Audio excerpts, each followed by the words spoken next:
Hey, welcome to Socialism for All, live stream number 19. We do these usually about once a week, and we'll be talking to people in the chat. We will be reading some current events, and we've been talking so far in the chat before we started this recording about the recent shooting down in Texas at an elementary school. Absolutely horrific news. Although I'm mentioning it, I don't want to get too far into it because details are really just emerging, and I don't want to contribute to people's confusion about that at this point. We just had the very high-profile Buffalo shooting. I do have a story related to that we can read in the current events. I was going to say the current events portion of the live stream, but in fact, I think we're just going to sprinkle stories throughout, intermingled with the chat. So welcome to everybody who is listening on Twitch, where this is being streamed live. And also welcome to everybody who's listening to this after the fact on the recording that is put up on YouTube. So we've got a decent amount of people in the chat and some good conversation brewing. So let's get right into it. So I guess speaking of the, and of course my program had to switch the default folder that it's looking for stuff from. But anyway, we have an article about the Buffalo massacre. So this is from 1 week ago, May 18. The headline, this is from the Toronto Sun, of course near to Buffalo. 2 suspended in the aftermath of the Buffalo massacre. One person didn't take the shooting seriously enough.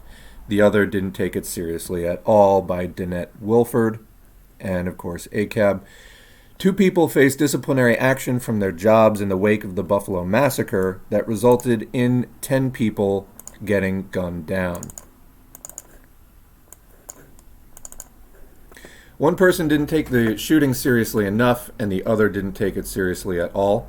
A 911 dispatcher allegedly hung up on a store employee after she called in to report gunshots. Quote, "I tried to call 911 and I was whispering because I could hear him close by," Letitia, an assistant manager at Tops Friendly Market, told WGRZ. Quote, "And when I whispered on the phone to 911, the dispatcher started yelling at me, saying, 'Why are you whispering? You don't have to whisper.' And I'm trying to tell her, like, 'Ma'am, he's in the store. He's shooting. It's an active shooter. I'm scared for my life.' And she said something crazy to me, and she hung up in my face. And I had to call my boyfriend to call 911. Erie County officials confirmed that the incident is being investigated, but for now, the dispatcher has been placed on administrative leave until a disciplinary hearing in a couple of weeks. There's another couple of screens here, but literally you have one fucking job. How often do you get situations like this? Not often. Yet, that's how you fucking handle it. Other calls that made it through were properly dispatched, and there was a rapid response, with police arriving at the scene within 2 minutes. Buffalo Mayor Byron Brown told the outlet. Peyton Gendron, 18, is accused of shooting 13 people at the Tops store in a predominantly black neighborhood and killing 10, 6 women and 4 men, ranging in age from 32 to 86 years, all of whom were black. Meanwhile, in another part of the state, a corrections officer at Attica Correctional Facility was also suspended for mocking the massacre victims. Gregory C. Foster II, it's always the conservatives with the numerals after their names, posted a meme on Facebook that joked that a, quote, "cleanup was needed in several aisles of the Top store about 70 kilometers west of where he works." The photo of a Top store was accompanied by the words, "Clean up on aisle 3, no wait 4, also on 7, 9, 12, and 13. So, this is what you've got. The story goes on, but I just want to say, like, this is who is responsible for, public safety, things like that in the U.S. There's a severe far-right bent. Foster captioned the post, which has since been deleted. "Too soon? This should weed out some Facebook friends," with a laugh-crying emoji. Now, anyone who has interacted with people of this type know what the laugh-crying emoji is all about. Usually in an argument, the laugh-crying emoji admits that you're completely lost and have no idea what the hell you're doing, and you're trying to pretend that you're laughing but you're really crying, it is literally the the cry face with the mask over it of like, look how smart I am. Do you have a brain in your head? But again, this is what being far right will do. Who knows if this guy even knew that? Anyway, the country is fucked. What can I say? It may have also just weeded him out of a job. This vile posting does not represent the morals and values of the thousands of staff members in the department. Or does it? Does it just not represent the judgment of them? The state's Department of Corrections and Community Supervision told the New York Post in a statement. Yeah, I would definitely contest that. I'll bet that it actually does represent the morals and values of many of them, though perhaps not the sheer stupidity to go that public with it. The head of the New York State Correctional Officers and Police Benevolent Association slammed Foster for the, quote, obscene meme. Quote, we were recently made aware of an incident on social media involving a small handful of members who shared obscene jokes related to this weekend's horrific shooting in Buffalo. President Michael Powers said in a statement to the paper, quote, simply put, hateful rhetoric has no place in our organization. Sure. He added, quote, we proudly stand with the Buffalo community, law enforcement entities who responded to this tragedy, and all those affected by this senseless act of violence. Well, it's not senseless. I mean, the guy was trying to make a point and advance a political agenda. This was not like a random, motiveless killing, and let's try not to pretend that it was. Anyway, so that's a little story to start us off. Let's catch up with the chat. Oh my fucking god, fucking pigs. Yep, that's there you go. So this ties into the last video that I posted on the channel, which was the Tucker Carlson, Glenn Greenwald, Brianna Joy Gray thing about, racism, quote, doesn't exist anymore in the United States. This entire discussion about, is racism political? Who knew? I mean, it's like, I guess that's like when people talk about, I hate to like bring up the Ukraine situation again. For me, living in the United States, it's like, oh, you have Nazis? Why don't you come to my country for a while and see what it's like here? Because it's getting bad. I don't know what else to say. It's getting really bad. But anyway, on that cheery note that we're starting the stream off on, let us get back into another story. Actually, I just mentioned the Ukraine thing. Let's just go with it. So this is from, well, it was posted on Yahoo, but originally it was from, I believe, Business Insider. Fiona Hill says Putin got, quote, frustrated many times with Trump because the Russian leader had to keep explaining things to him. I just find this somewhat amusing, although there are certainly some less amusing things about it. There's a picture there of Putin and Trump together in 2018, July. So, a couple of bullet points. Putin often became frustrated with Trump over his lack of knowledge on big issues, Fiona Hill said. Quote, he had to keep explaining things, and Putin doesn't like to do that, Hill said. Hill said that this factored into Putin's decision to invade Ukraine during the Biden administration. So if this is true, it's an interesting point.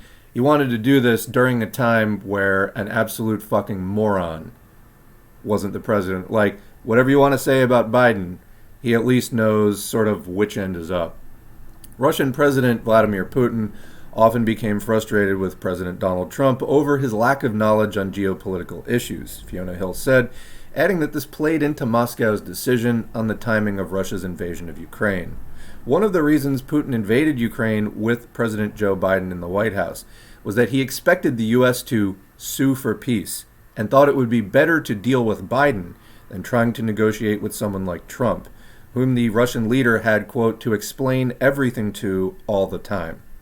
Hill, who served as the top Russia advisor on the National Security Council under Trump, said Tuesday at a Chicago Council on Global Affairs event, quote, he thought that somebody like Biden, who's a transatlanticist, who knows all about NATO, who actually knows where Ukraine is, and actually knows something about the history and is steeped in international affairs would be the right, or at least better person to engage with, Hill said. Quote, you could see that he got frustrated many times with President Trump because he had to keep explaining things, and Putin doesn't like to do that, Hill said, adding, quote, even though he loves to be able to spin his own version of events, he wants to have predictability in the person that he's engaging with. A number of Trump's former advisors have said that the ex-president had a poor grasp of global affairs. You think? I mean, it's like every time that Trump was asked about something, he would just bullshit his way through. There was like one really prominent example where Trump was on the phone with somebody and he was doing like a phone interview. And he's like, yep. And he's clearly just he has no idea what he's talking about. And he's clearly just trying to make it up as he goes along. And like, smile, nod, pretend he understands. If anybody can remember this, I'm going to blame long COVID here, but like I cannot remember what this was. Anyway, this sounds certainly on par for things we have seen from Trump. The former National Security Advisor, John Bolton, disgusting war criminal, by the way, for example, said Trump once asked whether Finland was part of Russia. That's funny. Similarly, Trump's former White House Chief of Staff, General John Kelly, also once said Trump, quote, doesn't know any history at all, even some of the basics on the U.S., said Hill's new book, There is Nothing for You Here, Finding Opportunity in the 21st Century, which was published last year. In the book, Hill writes that Trump's meager comprehension of international affairs was a, quote, major liability for U.S. national security. Quote, whenever he got to meetings and the conversation started, it seemed like the first time he was hearing things from world leaders, she writes. Trump did not immediately respond. Of course Trump did not immediately respond. He's too busy fucking tweeting on his new Twitter that he created. Anyway, same topic. Not Trump so much, but let's move on. I got another story here about, excuse me. Let me take a sip here. I've been recording, I meant to do a little channel overview. We'll get to that. But I've been recording that IWW organizing manual, and boy, my throat is dry. There we go. All right. This one's from Fortune, May 13, 2022, by Tristan Rove. Russia-driven food shortage means cereal and corn will start running out in 2023, UN warns. The world faces the risk of food shortages. More than 3 months of war and blockaded exports are keeping Ukrainian food products from the world, and the U.S. warns that we might be on the cusp of a food shortage. The whole world, that is. Before Russia invaded the country, Ukraine was one of the primary providers of several staple crops to world markets, including corn, wheat, maize, and barley. Agricultural products were Ukraine's primary source of export revenue, and accounted for nearly 10% of the country's GDP. But the war and blockades of Ukrainian port cities have halted global supply chains for these food products, and the UN's Hunger and Food Security Organization is warning that a food crisis beckons if that remains the case. Quote, in 2023, you will have a food shortage problem, David Beasley, executive director of the UN's World Food Program, said at a conference on Thursday. Around 25 million tons of various staple grains are currently sitting in storage units in large port cities such as Odessa, waiting to be shipped to international markets, but they're unable to leave Ukraine because of an ongoing Russian blockade in the Black Sea. On a recent visit to Odessa, the president of the European Council, Charles, tweeted that he saw silos full of grain, wheat, and corn ready for export. This badly needed food is stranded because of the Russian war and blockade of Black Sea ports. On Thursday, Beasley implored Russian officials to lift the blockade at all costs to avert a global food shortage. Quote, if you have any heart at all for the rest of the world, regardless of how you feel about Ukraine, you need to open up those ports, he told CNN in statements directed at Russian President Vladimir Putin. An indefinite blockade of Ukrainian ports would affect every country in the world, but some are more in need of food imports than others, and therefore more at risk of a catastrophic food shortage. Speaking at the Munich Security Conference on Friday, Beasley warned that several countries in North and East Africa and the Middle East were poised to face, quote, tremendous food security issues in the near future due to the Ukraine war. Several countries, including Tanzania, Uganda, Sudan, and Cameroon, relied on Ukraine and Russia for at least half of their wheat imports before the war, according to the international NGO Human Rights Watch. Should food products remain stuck in Ukraine, these countries will be hit by food shortages first and hardest. Beasley also warned that missing food exports from Ukraine are adding to pre-existing food insecurity, affecting the world's more vulnerable regions this year, including the pandemic, severe weather events, and droughts hurting harvests. Should the looming food shortage issues fail to be addressed, Beasley warned that it could lead to a crisis on top of a crisis, a tsunami within a tsunami, and that we can't afford right now. So obviously this is from more of a Western perspective. A lot of these facts are basically accurate. So let's catch up with the chat. There's a discussion about terrorism, I guess, that came out of some of the earlier discussion about the mass shootings before we started recording. I'm going to just let that go by. Donald J., can we nuke the Hurricane Trump? Yes, exactly. Trump truly was a president for the average American rube. I mean, honestly, probably on a lot of things he was behind many people, but Trump bringing up the failed dream of a Soviet Finland, sad. Let's see.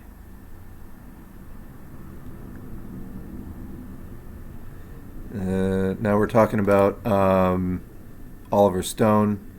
Oliver Stone is Oliver Stone. He's, is he a Marxist? No, he's not. And he says as much, I think, in the interview that you're referencing. Let's see, what else?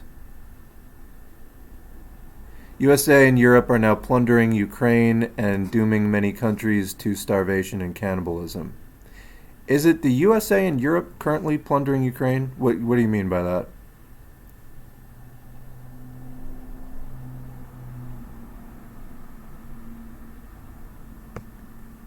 All right. While we are waiting for a response, I really do have a lot of articles I'd like to get through, so let's go back and do some more. And I had this, by the way, all set up. I moved everything that I collected for this live stream into a folder, and then my streaming program decided to just switch the default. So I have to do like 3 or 4 more clicks than I was intending. All right.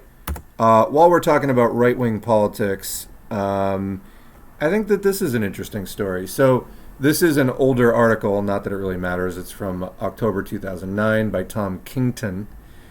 And this is from The Guardian. Recruited by MI5. The name's Mussolini. Benito Mussolini. Documents reveal Italian dictator got his start in politics in 1917 with the help of a £100 weekly wage from MI5. For those who don't know, MI5 is kind of like the UK FBI. History remembers Benito Mussolini as a founder member of the original Axis of Evil, the Italian dictator who ruled his country with fear and forged a disastrous alliance with Nazi Germany. But a previously unknown area of Il Duce's CV has come to light, his brief career as a British agent. Archived documents have revealed that Mussolini got his start in politics in 1917 with the help of a £100 weekly wage from MI5. For the British intelligence agency, it must have seemed like a good investment. Mussolini, then a 34-year-old journalist, was not just willing to ensure that Italy continued to fight alongside the Allies in the First World War by pushing propaganda in his paper. He was also willing to send in the boys to, quote, persuade peace protesters to stay at home. So I just want to comment here. We have done a lot on the channel about fascism. There's a whole playlist. Actually, I've recently reorganized the channel that if you go to the home tab on the YouTube, there are playlists by topic. There are playlists by author. One of the playlists by topic is on understanding fascism and far-right socio-political movements. So we do, whether it's Gramsci or Clara Zetkin writing about fascism in the early 20s when Mussolini's movement was coming to power. There's a lot there, and as well as Black Shirts and Reds by Michael Parenti, et cetera, et cetera. So we've covered this a lot. Basically, what you have with fascism is a movement that arises, goaded on by the bourgeoisie, who may be reluctant, parts of them, to go the fascist route, but they know that they need to do it to save capitalism. They basically prop up the capitalists in the wake of a revolutionary moment that fails. What do I mean by that? It means that there is an opportunity for the working class to carry out a successful workers' revolution, and for one reason or another, it does not come together. After the bourgeoisie is sort of regrouped following this moment, they decide, hey, we need to put something in there in its place, stop socialism from developing anymore. So you get fascism, which claims to be an alternative to both capitalism and Marxism, but really isn't. It co-opts some radical rhetoric and some revolutionary energy and just sort of spins it in favor of the status quo. It can appear sort of as a grotesque parody of socialism, but decidedly is not. So the fact that Mussolini, propped up by imperialist intelligence agencies, not super surprising. Anyway, continuing, Mussolini's payments were authorized by Sir Samuel Hoare, an MP and MI5's man in Rome, who ran a staff of 100 British intelligence officers in Italy at the time. Cambridge historian Peter Martland, who discovered details of the deal struck with the future dictator, said, quote, Britain's least reliable ally in the war at the time was Italy after revolutionary Russia's pullout from the conflict. And yeah, I mean, they mention it's revolutionary Russia, but basically the workers overthrew you had two revolutions in 1917. The February Revolution, which got rid of the Tsar, and then the October Revolution, which got rid of the capitalist-led provisional government coalition. So, and you better believe that the Bolsheviks were not interested in continuing the war at that point. Mussolini was paid £100 a week from the autumn of 1917 for at least a year to keep up the pro-war campaigning, equivalent to about £6,000 a week today. So that's a pretty decent allowance. Hoare, later to become Lord Templewood, mentioned the recruitment in memoirs in 1954, but Martland stumbled on details of the payments for the first time while scouring Hoare's papers. As well as keeping the presses rolling at Il Popolo d'Italia, and we have a whole thing about that newspaper, the newspaper that he edited, Mussolini also told Hoare that he would send Italian army veterans to beat up peace protesters in Milan, a dry run for his fascist black shirt units. Quote, the last thing Britain wanted were pro-peace strikes, bringing the factories in Milan to a halt. It was a lot of money to pay a man who was a journalist at the time, but compared to the £4 million Britain was spending on the war every day, it was petty cash, said Martland. Quote, I have no evidence to prove it, but I suspect that Mussolini, who was a noted womanizer, also spent a good deal of the money on his mistresses. Okay, well, I guess if you're not, upset at the scandal of, furthering a world war, maybe that will upset you. After the armistice, Mussolini began his rise to power, assisted by electoral fraud and black shirt violence, establishing a fascist dictatorship by the mid-1920s. His colonial ambitions in Africa brought him into contact with his old paymaster again in 1935. Now the British Foreign Secretary, Hoare signed the Hoare-Laval Pact, which gave Italy control over Abyssinia. Quote, there's no reason to believe the two men were friends, although Hoare did have an enduring love affair with Italy, said Martland, whose research is included in Christopher Andrews' history of MI5, Defense of the Realm, which was published last week. The unpopularity of the Hoare-Laval Pact in Britain forced Hoare to resign. Mussolini, meanwhile, built on his new colonial clout to ally with Hitler, entering the Second World War in 1940, this time to fight against the Allies. Deposed following the Allied invasion of Italy in 1943, Mussolini was killed with his mistress, Clara Petacci, by Italian partisans while fleeing Italy in an attempt to reach Switzerland 2 years later. Martland said, quote, Mussolini ended his life hung upside down in Milan, but history has not been kind to Hoare either. condemned as an appeaser of fascism alongside Neville Chamberlain. So, little article. I feel like this is good sort of, factoid for everybody to know. And, when we talk about, like, fascist movements today, this was obviously before what we know as COINTELPRO, which is the FBI in the United States infiltrating, various social movements to try to disrupt them and steer them towards less productive aims. This was before that, but obviously they always used agents and spies and, people on the payroll to guide the herd, as it were. So, anyway, let's check in with the chat. So what's on people's minds?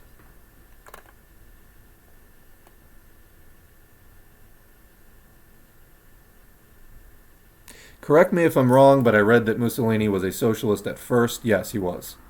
That was, I guess, before he was being paid by MI5. It was definitely not socialist. Let's see.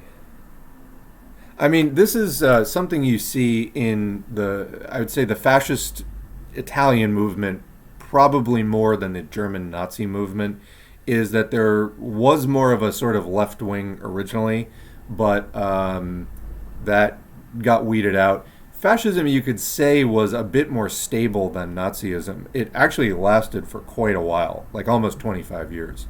So, they did what they did, and they did it for a fair amount of time. To put it this way, George W. Bush became president in 2001, and we're currently in 2022. That hasn't been 25 years yet. So it's a fair, amount of time, just to put that in some kind of context for people historically. So,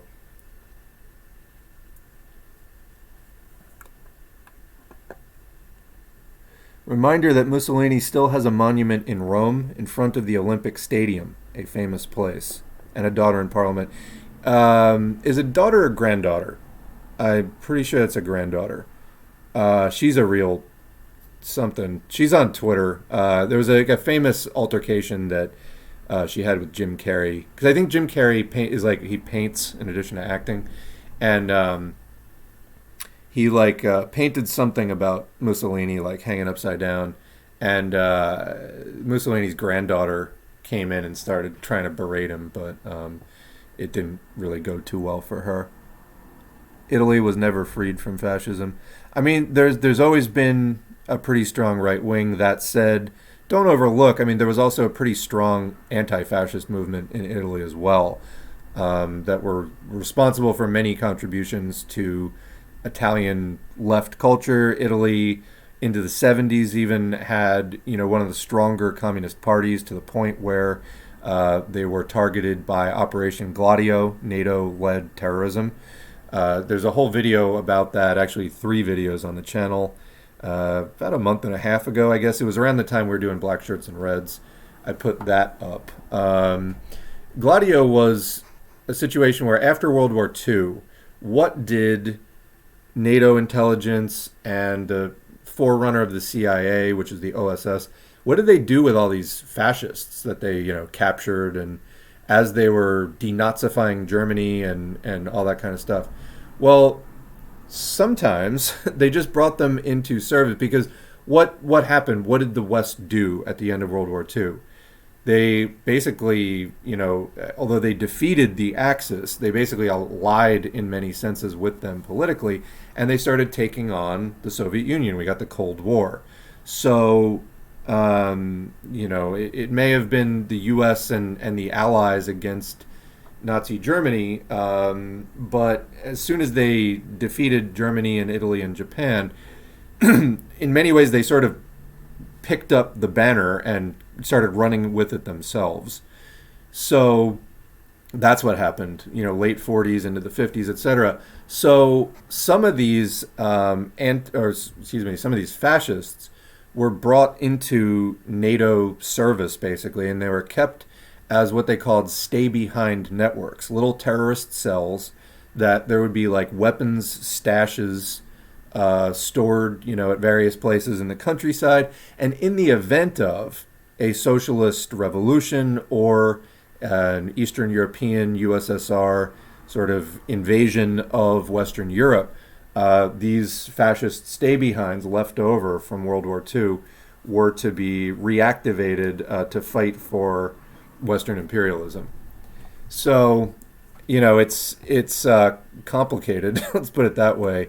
There's a lot of sort of liberal and SOCDEM naivete about the U.S.'s role in the Popular Front, the anti-fascist coalition during World War II, as well as some socialist, right opportunist confusion about this as well. It was widely thought in the right opportunist world that after World War II, because the FDR SOCDEMs had allowed some amount of communist socialist to be more prominent in just everything that was going on at the time, progressive efforts to defeat the Axis and all that kind of stuff. They thought that they're going to have some place in the ruling coalition in the post-war era. Nothing could have been further from the reality. As soon as the war was over, we got McCarthyism, basically, where they were like, thank you very much for your help, and now we're going to completely strip you of any public standing whatsoever. We're going to make people take a pledge that they're not a member of the Communist Party, so on, so on. So that's what actually happened. Now, it may have been that the USSR may have needed, the Allied countries to help defeat the threat from Germany and Italy and so on. But the fact is, in the post-war era, there was continued aggression, obviously against socialism. So, what can you do? But this is why the U.S. spends so much effort trying to recast like the basic facts of World War II in terms of the ideological struggle that World War II represented. It was in many ways an anti-communist war, another crack at trying to take down the Soviet Union. So USA, the spin that the USA puts on that is not so much. It's like, Hitler was dabbling in Satanism, and he was like actually the Antichrist, and the U.S. is the good guy, just trying to stop him. Like any sort of class-conscious narrative about that is like basically removed, and that's pretty much what the History Channel's purpose is, seeing as how 50% of their content, at least for most of their history as a channel, where people get a lot of this stuff from, is dedicated to basically recasting what happened in World War II along those lines. Let's see.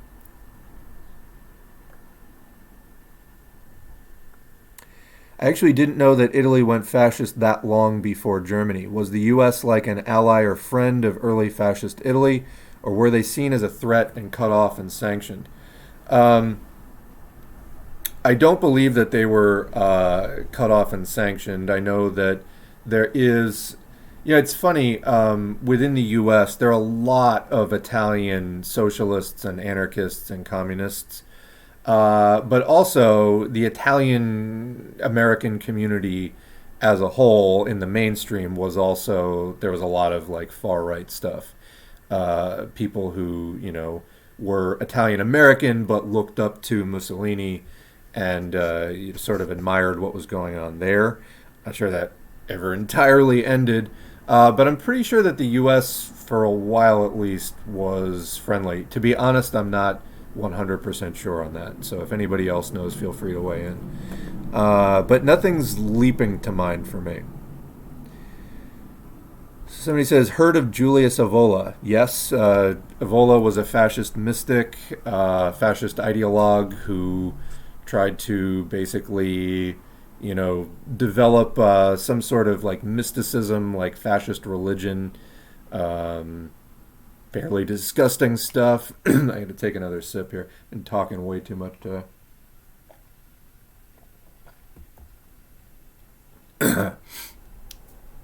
Some of it's allergies. I don't know. I've had 2 cough drops today. My voice is still going out. It's annoying trying to do the audiobooks, and it's like every time I hit an A, it's like, huh? Voice just sort of falters. Anyway, have I read any Bordiga? Yes, there's some stuff on the channel. Although not a lot. People are like, you should read more Bordiga. I'm like, no, I really shouldn't.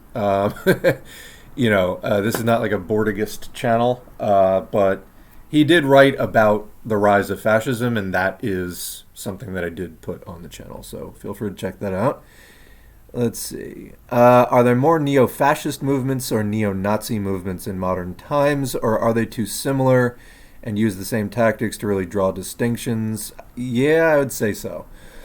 I feel like Nazism's legacy is a little more blatant, but fascism is kind of embedded in a ton of countries, including the U.S. I think that even so, I guess to take a step back and try to recast the entire line of thinking about it, those were both far-right movements that attempted to co-opt radical rhetoric and revolutionary energy in favor of capitalism as it came under crisis. And each of those was slightly different from each other, just like Franco's Spain was a little bit different, and Japanese imperialism was a little bit different. British fascism, like Mosley, every country had their sort of fascist movement, but not all of them achieved power. There are a lot of similarities, and there are a lot of differences. I don't think people should overly split hairs about them. It's just, this is capitalism under crisis, resorting to far-right tactics, which I think the more important thing is the principle than the actual form. But the bottom line is we're not doing enough to fight it.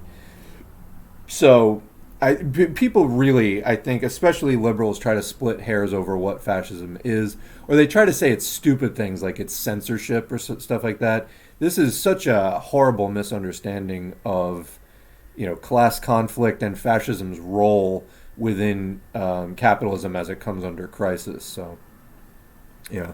Mussolini hanging upside down in Milan is one of the most iconic photos of all time. Yes, it is.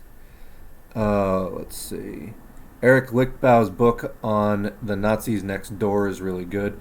I haven't read that one, but there was a documentary that came out, I want to say about 5 years ago, and I feel like it was something like that. It's about this neo-Nazi, very active on the internet, who finds out that there's this land out in like South Dakota, somewhere in the Midwest, where, anyway, land is like incredibly cheap. And there's like 20 people living in the town, and they kind of make this neo-Nazi movement to take over the town by just moving there, because apparently you can buy a plot of land for like $500. And if anybody knows the name of that, it's escaping me at the moment, but that was interesting. If anybody wants, sort of a look at, the guy that is highlighted in that documentary is kind of this like loner weirdo. I do think that in recent times we have to be more and more aware of more organized movements, things like things that came out of the Unite the Right rally with the tiki torch kind of thing. There's a good video by the Marxist Project, another socialist YouTube channel, from about a year ago about Ukraine's far-right problem, where he sort of breaks down, there's like 10 different neo-fascist and Nazi groups in Ukraine that are coordinating with each other. They do the tiki torch thing too. So this is kind of going on globally. We know that Republicans in the United States are going over, for example, to Orban's government in Hungary and trying to pick up tips there. So, when I was saying about not splitting hairs, the far right is not super particular about a lot of this stuff. They just know what they agree on. They hate socialism and LGBTQ plus people, and they're anti-feminist, etc., etc. Get the broad strokes and then go from there, because again, they're not as particular as a lot of liberals like to pretend that they are sometimes. So, yeah, good quote. Anyone who loves freedom owes such a debt to the Red Army that it can never be repaid. That is Hemingway. Let's see.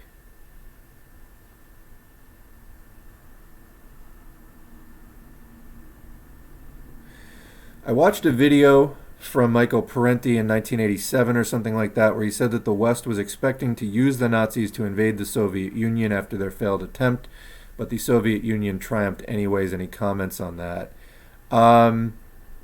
I am not familiar with that particular thing, but I could entirely see that. I mean, there were many efforts to try to bring the Soviet Union down, and that was one of Hitler's sort of main things. I mean, when I said before about the revolutionary moment that passed, and then the bourgeoisie freaked out and was like, we need to get something in here to rally the people behind that looks and sounds like socialism but isn't. And like I said, Clara Zetkin and Bordiga and other people writing in the early 20s, Lenin wrote about it. In that playlist that I have up on the channel, go check that out. There's a lot written about that. Where was I going with this? The West expecting to use the Nazis to invade the Soviet Union. Completely lost my train of thought. My apologies. Maybe we'll come back to that. But yeah, I'm not familiar with that specific thing. Just that nobody wanted the Soviet Union around. I was this close to remembering what it was.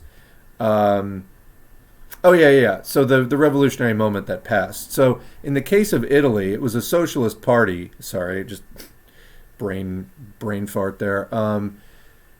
The Socialist Party in Italy just did not have the stuff that was needed to meet the moment after World War I to actually seize the revolutionary moment and push for revolution. This is one of the reasons why the Communist Party was founded at that time. And in some of the Gramsci writings, you can listen to the stories about that. I have that up on the channel. In Germany's case, there was, led by Rosa Luxemburg and Karl Liebknecht, the Spartacus uprising. So basically, there was an attempted revolution, I'd say more so than in Italy. They actually pushed for it. There was like an insurrection, and it just didn't win. The communists lost. It was after this that the rest of the non-revolutionary government started looking to alternatives, and Hitler was then appointed, and the rest is history, as they say. So, there was real fear of revolutions spreading into more of Western Europe. What is it about fascists being such good orators? I don't think that they necessarily have a lock on being good orators. Like, I don't know, are they better orators than other people?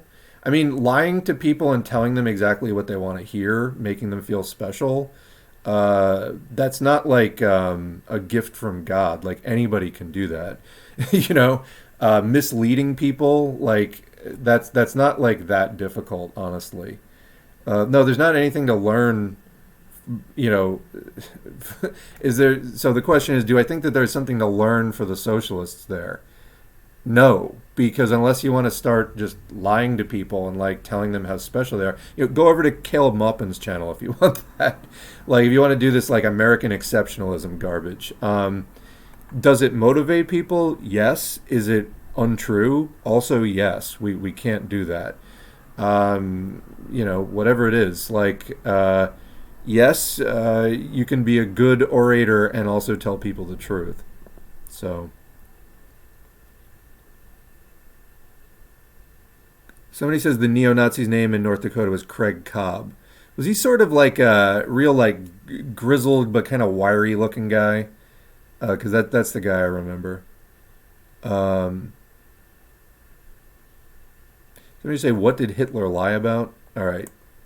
I think I just found somebody who doesn't need to be in the chat. Bye. It's that easy. What?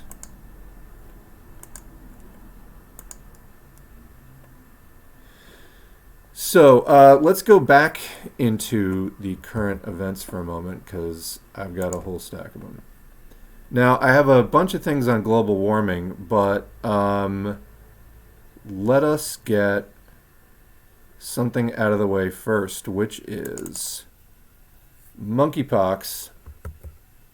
So I haven't done a COVID update in this video yet, but I did want to address the emerging monkeypox situation, which, believe me, that's not a phrase that I was hoping to be using anytime in my lifetime, the emerging monkeypox situation. Although now that I've mentioned COVID, before my apparently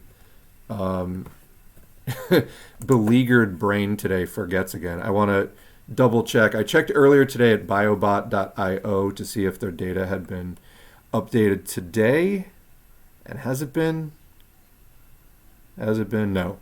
No update since May 18. So should be an update any time now. I strongly believe that the next time the COVID-19 wastewater chart gets updated, we will be at a higher level than any time other than Omicron. It was like, as of last Wednesday, it was just behind all the other peaks that we've had so far. But anyway, yeah. So monkeypox. Why? Just fucking why? But I'm wondering. People have speculated: is this some kind of biowarfare? I don't even know that we need to go there yet. I guess it's possible. But so this is a disease that emerged recently. It is not normally found in countries, as you can see, like the UK, Spain, Portugal, Canada, and the United States, where there have been recent cases. Countries where there is not very good healthcare, such as in large parts of Africa. There are two main strains of monkeypox. One has about 10% mortality, and the other strain has about 1% mortality. With better healthcare facilities, that mortality rate goes down. So that's the good news, is it doesn't necessarily have to be lethal if a larger thing gets out. However, it can cause, lesions, blisters, scabs, which can be somewhat disfiguring. Now, as we're going to get into the World Health Organization report from a few days ago about this topic, the case count is still low, but you just don't see it. And like I said, you just don't see it normally. So this is like a very odd event. People are starting to speculate about what's going on. Is it biowarfare? I don't know that we necessarily need to leap to that immediately. One thing that crosses my mind is COVID can cause immune system irregularities, such as the suppression of naive T cells. We covered that. I mean, that's basically the basis of most of your immune system. That we covered in a previous long COVID update. But nobody really knows yet what is going on with the monkeypox, but this chart is from Our World in Data, and it is brand new. Normally, you don't need a chart for monkeypox because it's just not very prevalent. But let's read this World Health Organization release about the multi-country monkeypox outbreak in non-endemic countries. Non-endemic countries, places it is not normally found as a recurring thing. This is from 4 days ago, 21st of May. Outbreak at a glance. Since 13 May 2022, cases of monkeypox have been reported to the World Health Organization from 12 member states that are not endemic for monkeypox virus across 3 World Health Organization regions. Epidemiological investigations are ongoing. However, reported cases thus far have no established travel links to endemic areas, meaning nobody who is showing up with this disease was traveling to areas where this disease is normally found.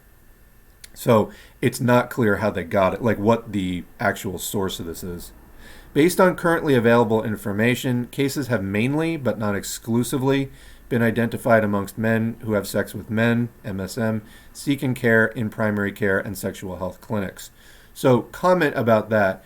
There was kind of a lot of justified outrage about the way that was being reported. That may be a fact, but the way that they were reporting it made it sound like it was, quote, a gay disease, or that it was, a sexually transmitted infection. That's not the case. What I was reading on further reporting from it, from more responsible outlets, was that it may have been one of the events where this was spread was some type of an LGBTQ, I don't know exactly what the event was, gathering, where, again, was it some sort of fascist bioweapon being released at, the conference of a group that they don't like? I don't know. But, and again, that's not don't take that at all as some sort of solid theory. it's not. But the way it was being reported was it was like some kind of STD, and just forget about it. So, it's amazing to be in 2022 and then to be having reporting that's like, oh yeah, the gays are spreading monkey disease or whatever. Unreal, honestly unreal. The objective of this disease outbreak news is to raise awareness, inform readiness and response efforts, and provide technical guidance for immediate recommended actions. So I'm going to skip ahead a little bit there. As of the 21st of May, there were 92 laboratory confirmed cases and 28 suspected cases of monkeypox, with investigations ongoing reported to WHO from 12 member states that are not endemic for monkeypox virus. So you can see there in the table the number of confirmed and suspected cases. Now, these are a lot higher than I was seeing, the first few days that this story was being talked about. So I don't know, how high this is going to go. There's another graphic there that shows the darker the blue, the higher the number of cases there. And then you have a red dot for the size of the red dot is the number of suspected cases. Bigger it is, the more the amount of suspected cases. Just go through this article a little bit more, see if there's anything else that jumps out. But again, this is not, definitely not at the let's everybody panic type of stage. But it is, a serious disease that you don't want to get. So here, there's a section on epidemiology of the disease. You want to avoid this, and we don't want thousands and thousands of cases to start. If that starts happening in countries that this is not an endemic disease, it's cause for alarm, not panic. But what is going on? Are people's immune systems being compromised? What is going on? Why is this spreading? Also, there is a vaccine for it. Apparently, the smallpox vaccine is effective against monkeypox, even though they're not, from what I was reading, closely related. But apparently it works. The problem, smallpox has been eradicated, so people don't get that vaccine anymore. But anyway, there's treatment is the point. So monkeypox is a viral zoonosis, a virus transmitted to humans from animals, with symptoms very similar to those seen in the past in smallpox patients, although it is clinically less severe. It's caused by the monkeypox virus, which belongs to the orthopox virus genus of the Poxviridae family. There are two clades of monkeypox virus, the West African clade and the Congo Basin or Central African clade. That's what I was talking about, sort of these two main strains. They're calling clades here. One has higher mortality than the other. The name monkeypox originates from the initial discovery of the virus in monkeys in a Danish laboratory in 1958. First human case identified in a child in the Democratic Republic of the Congo in 1970. It's transmitted from one person to another by close contact with lesions, body fluids, respiratory droplets, and contaminated materials such as bedding. The incubation period is usually from 6 to 13 days, but can range from 5 to 21 days. So that is unsettling because you can contract it, but not, really show symptoms for weeks. So we will see what happens. We're really just in week 2 at this point. We will see what happens as far as what the final case counts end up being. But talk about things that really nobody needs at this point in time. So monkeypox is usually self-limiting, but it may be severe in some individuals, such as children, pregnant women, or people with immune suppression due to other health conditions. Human infections with the West African clade appear to cause less severe disease compared to the Congo Basin clade, with a case fatality rate of 3.6% compared to 10.6%. So those are slightly different numbers than I said, but fairly close. So anyway, I'll be, when I put this up on YouTube, putting links to all the original articles if you want to read more details from this WHO press release. It's actually pretty long, and I don't want to read the whole thing right now. But more information is available. Again, not time to panic, but certainly an unusual development. So let's go back to the chat for a minute. In the meantime, we'll just take a pause to thank the patrons of May 2022. And I guess this is super disorganized today. let me just say that I usually start the stream off with more of a recap of what has gone up on the channel, and I guess I can do that at this time while we are thanking the patrons. Basically, if you haven't been to the YouTube channel recently and gotten caught up on everything, there was part 3 of the COVID update. I highly recommend watching that. It is long, it's 3 hours long, but it concerns biological damage caused by COVID, brain, heart, and liver damage. And so basically, we've got anywhere from 5 to 30% of people who get COVID, including mild COVID or asymptomatic even, coming down with long COVID. Depending on how you define long COVID is where you get the variability between the 5 and 30%. But among people who get long COVID, which again is up to 30% of people who get COVID at all, even asymptomatic in the acute phase, COVID, what is the number? It's between 50 and 90%, depending on which study you're looking at, get neurological symptoms then. So you got, okay, 5 to 30% of all COVID cases get long COVID. And then of the long COVID cases, half to almost all, depending on which study you're looking at, get some form of neurological symptoms. Then, of those with neurological symptoms, 59%, according to one study, were unable to return to work. 50% were unable to resume normal daily activities. So this is a very serious thing, and again, I highly recommend watching that video. It is long, it's worth it though. Also, we had a clip of George W. Bush, talking about the decision of one man to launch a wholly unjustified, brutal invasion of Iraq. I mean Ukraine. He was trying to talk about Putin, ended up talking about himself. And then there is also a commentary video, the Tucker Carlson Grift Buddies twofer, Glenn Greenwald and Brianna Joy Gray, all solid video entries. Now, I haven't been doing as many audiobooks this month. It's just sort of been an off month. But like I said, I am currently recording the IWW Organizing Manual. I'm more than halfway through that.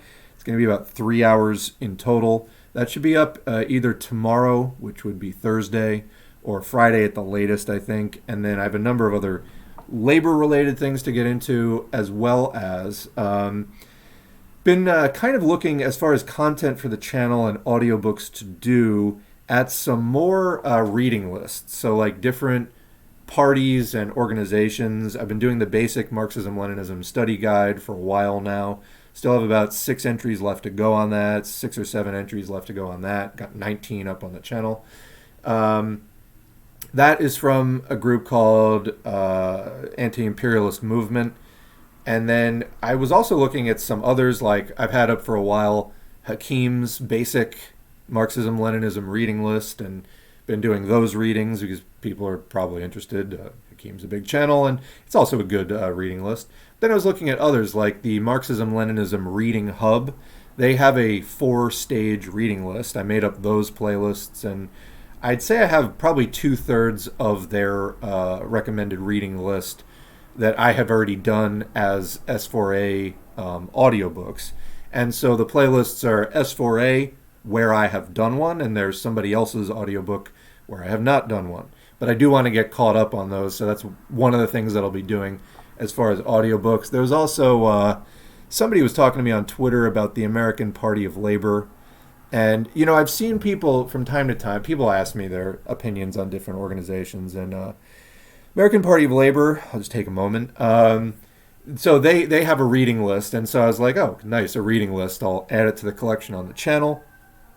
And so I made a playlist of that. But one thing I learned was that APL is Hojaist. Like the person I was talking to said that they are more Mao critical than anti-Mao flat out, but their reading list actually links to a page that has an article that's just like flat out Mao is like anti-Marxist Leninist and Mao is revisionist. Not even like Deng Xiaoping is, you know, revisionist, but like Mao.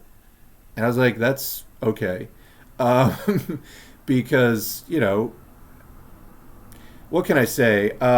You know, so people have asked me for my opinion on, you know, oh, what do you say about APL? And this is the first time I've really looked at them. And I just think, honestly, it's kind of a weird flex. Like, Hojaism in this economy. I mean, in 2022, is this the most relevant and practical kind of stuff to be delving into? I guess at this point, like people want to uphold different ideological currents, and I get that, but like I don't know at this point if like solving the kinds of political problems that are facing the U.S. today, if that is step one, or I don't know. Hopefully, people get the point. But anyway, we have the reading list if you're interested in, things that a Hojaist is into. I'm not like anti-Hoja necessarily, but like I think it is an odd basis for a U.S. party in 2022. That I would say that much. Who knows? But I'll be doing more readings. I collected about 50 or 60, many of them very short, as in like 3 or 4 minute readings, and you'll see more of those put up on the channel. And then that's in addition to all the readings I was planning on doing anyway. I just sort of bumped those up the priority list because filling out those recommended reading lists is a good way to add content to the channel. So let me put the face up here again, and we'll head back into the chat for a moment, catch up with the chat before we go into the next article. All right. Moving back to where did we leave off? Oh, yeah. Okay, so when we were talking about monkeypox, I want to add, they did mention that there is droplet transmission. There is also, at least theoretically, aerosol transmission.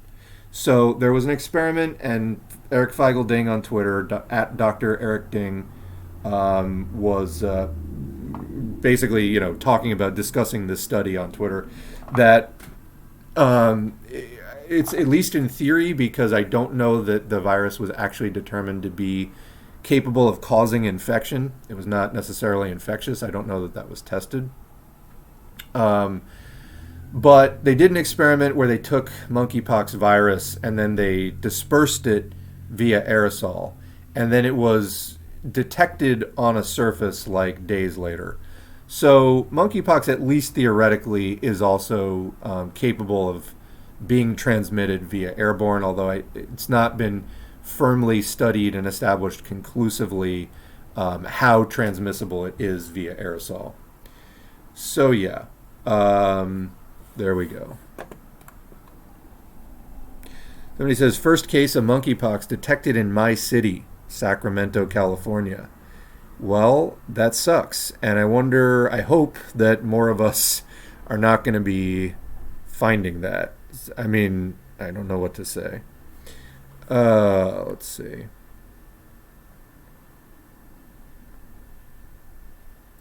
Transmission, let's see. Yeah, we kind of went over this in the WHO thing.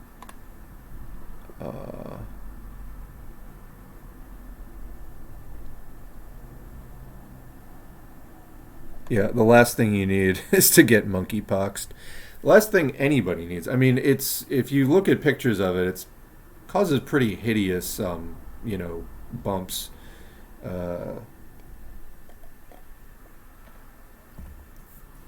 Somebody says, what do I think about Midwestern Marx's new video on Paul Morn's video? I have no idea, because I don't watch Midwestern Marx really, so I haven't seen it. Is he a Pat sock? That's kind of what I thought. Like, I remember on Twitter seeing, I seemed to remember that Midwestern Marx had sort of sided with like Maupinite shit, so I don't follow them. So I'm not surprised that they like. So Paul Morn's video about campism, I thought that was a good video. I shared it on the YouTube channel. Said, here, this is a good video. So if, some Pat sock is coming out against it, I'm really not surprised. So.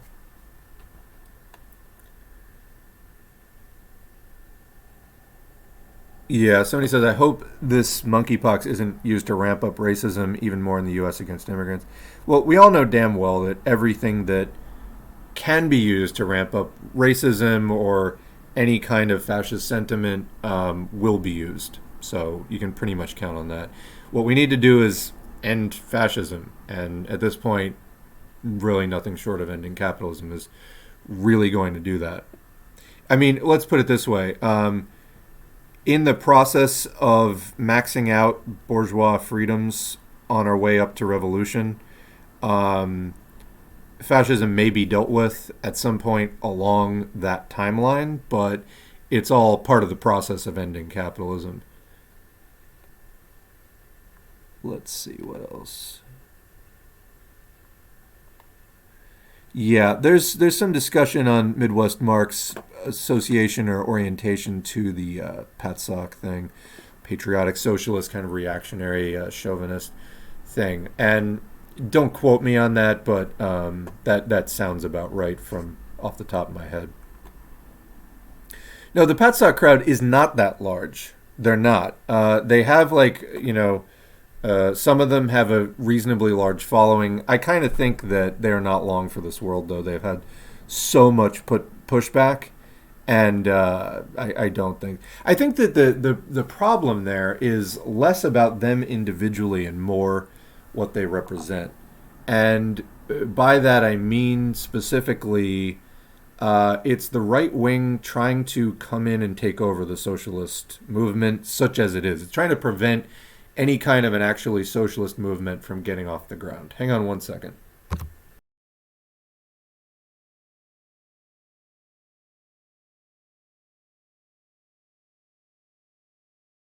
And back.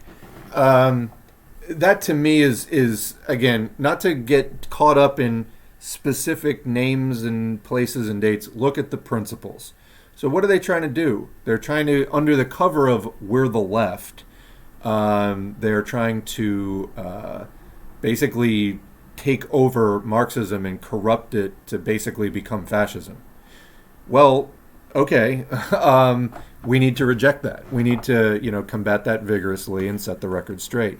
Incidentally, that reminds me. Let me see if I have a graphic off. I'm planning a video on this, but there's no reason not to get into it a little bit right now. Let's see if I do have it on hand or not.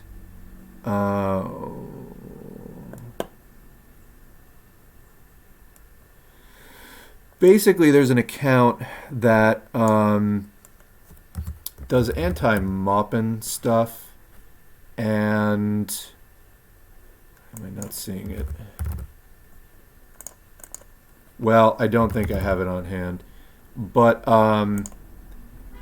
basically that conference that I did a video on, where Maupin is sitting next to Dugin and he's sort of praising Dugin and all that kind of stuff. They're having a good little chat there at whatever right-wing conference that was. Somebody broke down. I didn't even really think to do this, so congrats to the person who pointed this out. If you look at who else is actually at that table, it's like a Jean-Marie Le Pen advisor and other pretty extreme far-right figures. That is probably worth a breakdown at some point. So it's basically the right wing trying to come over and pretend to be socialist to confuse people in the U.S. even more about what socialism is, so that a socialist movement is guaranteed not to get off the ground. They're trying to sabotage it while it is still on the runway. That is my take on it generally. So, all right, what else do we have?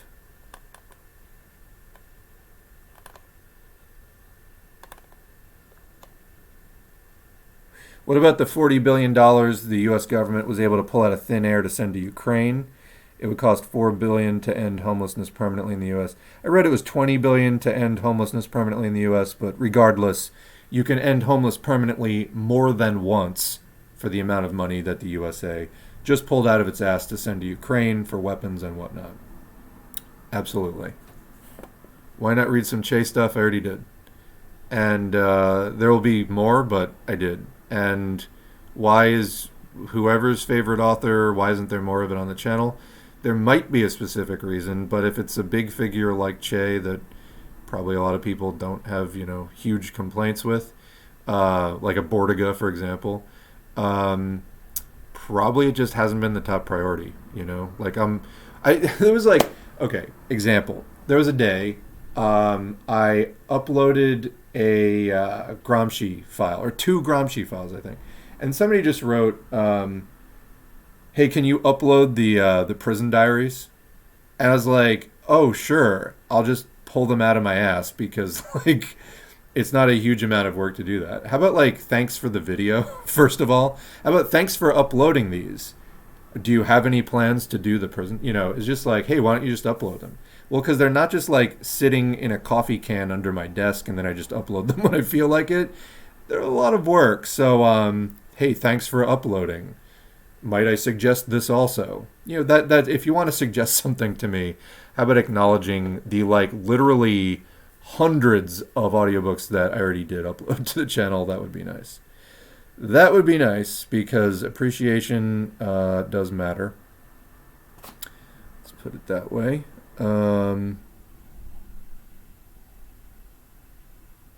Did I ever see the Jen Sedong reading lists? No, I have not. I have not. But yeah, I'm sure that they would be. I like reading. You know, people are always looking for ways to get into this stuff. You know, a point of access. I think that reading lists can do that. So yeah. Hojists are so funny they will go out of their way to tell you I don't hate Mao and then give you 5 books on hating Mao. Yeah, that was kind of the experience I had. They're fine on the anti-revisionist stuff though.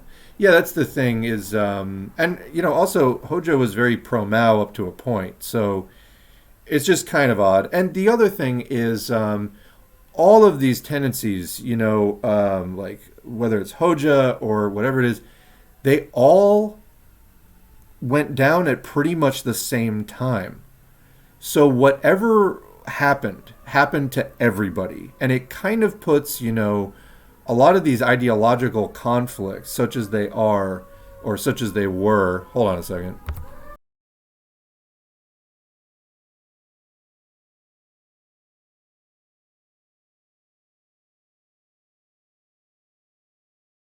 Sorry, loud siren going by. It puts some of these ideological differences in context because everything fell apart again, kind of, you know, in the same decade, roughly, in the 80s, roughly. There's a lot of problems around that time for everybody across the board.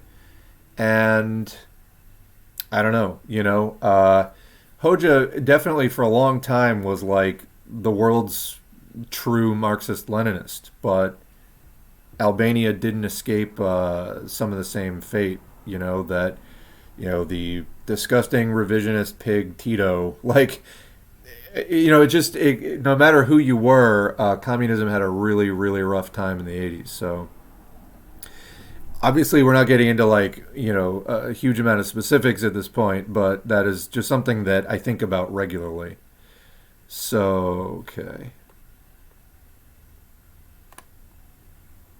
Somebody recommends Che's reminiscences of the Cuban Revolutionary War. Okay, that's good. Like I said, there is some Che up on the channel.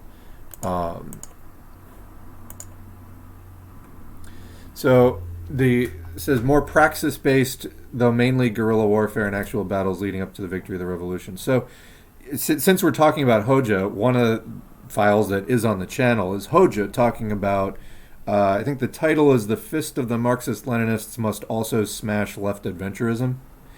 And in that, he discusses how he doesn't consider Che's sort of guerrilla warfare training to be Marxism-Leninism. He thinks that it's more adventurous because it's not rooted as solidly in the entire population. It's more of like training of military cabals, you know, like more military units rather than having the entire population prepared to like lay down for the revolution. So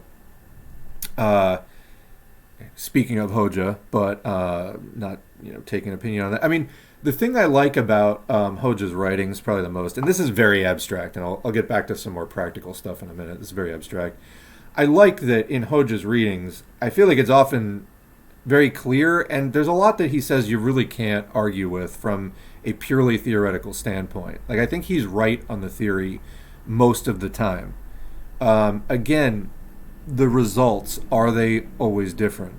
So I think to a certain extent, we have to learn from some of the lessons of history in terms of like this person took the theoretical line and applied it like absolutely solidly.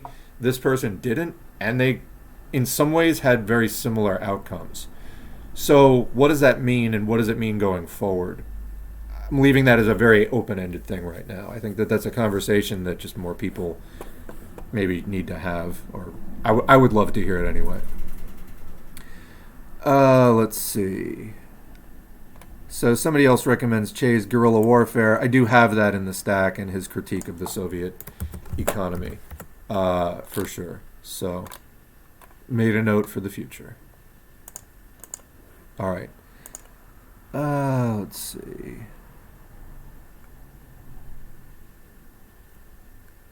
Oh, got another troll. A lot of times we get 0 trolls in the stream. Today we've had 2. So I guess, I think 2 or 3 is the most we usually get in a stream. So they're gone. Somebody says, am I the only one who has experienced most leftist subreddits being ruled by pro-Putin mods?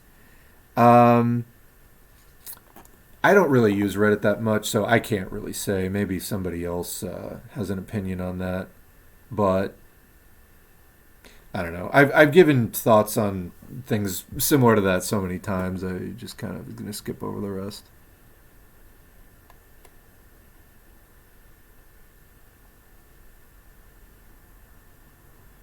He says, what do I think about the economic and philosophic manuscripts of 1844? What about them? I mean, you'll hear more when I actually do the audiobook, but that's a pretty broad question, I think. Let's see.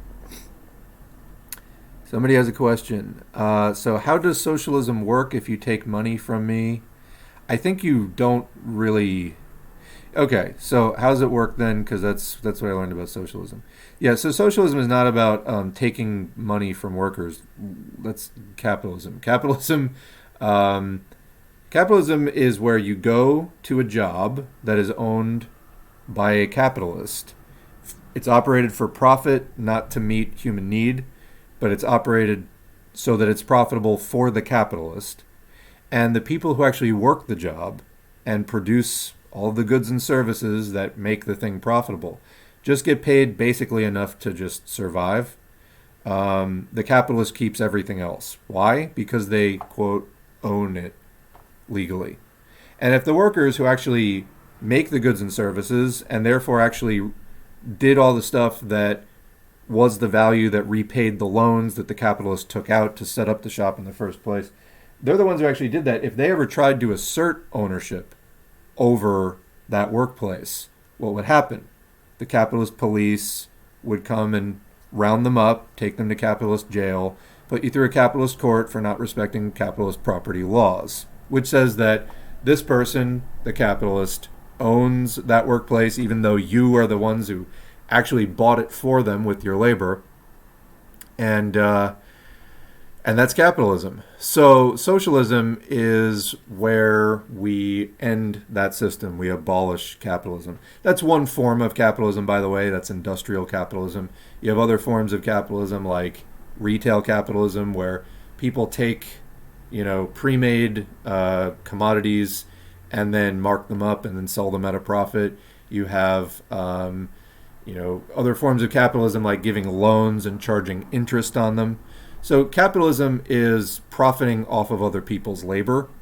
Socialism is where you end that and then you establish an economy where things aren't made for profit. They're just made because we have the industrial equipment to make them, whether that is an industrial kitchen or an industrial shoe factory or an industrial gardening tools factory or an industrial TV and electronics factory, whatever it is. We have the tools and we make shit because people want shit. And not to, not as a profit venture for some capitalist, etc. Basically, all the exploitation that you face as an average working person, we want to end that. So there's your brief overview of socialism. So, yes. And no doubt, everything that you've probably learned about socialism from the United States, PragerU, wherever the fuck you're hearing it from, Ben Shapiro, it's probably wrong. Like, it's probably completely wrong. And I'm not just saying, like, well, it's partly true, but I disagree with it. No, like, it's factually just completely wrong. Hopefully that's a decent starting point for you. So let's see. All right, let's not turn this into a debate stream, though. I'm seeing a lot of that in the chat. Let's see. All right. There's an interesting discussion going on there, but let's continue with some more current events. So, have a series of articles about global warming and have a very long article. I'm just going to put this up on the screen to start with. This is a ProPublica article titled "The COVID Testing Company That Missed 96% of Cases." State and local officials across Nevada, I guess, signed agreements with North Shore Clinical Labs, a COVID testing laboratory run by men with local political connections. There was only one problem: its tests didn't work. This article is comprised of over 30 screens, and I'm not going to be able to read it right now. I wanted to throw this out there, though, in case people want to start reading it. I may do a separate video on this, and like not a whole COVID update, but just sort of this story, because I think it's very interesting for many ways as a pandemic update, like I said, in many ways. But actually, let's get into the global warming stuff, and then we'll check back in with the chat. I think we've been going for about an hour and a half, hour and 20 minutes, so that'll be good. We got started a little late today with some technical difficulties. Twitch was giving me a bad connection message. I had to restart and all kinds of stuff. Let me take a sip here before we get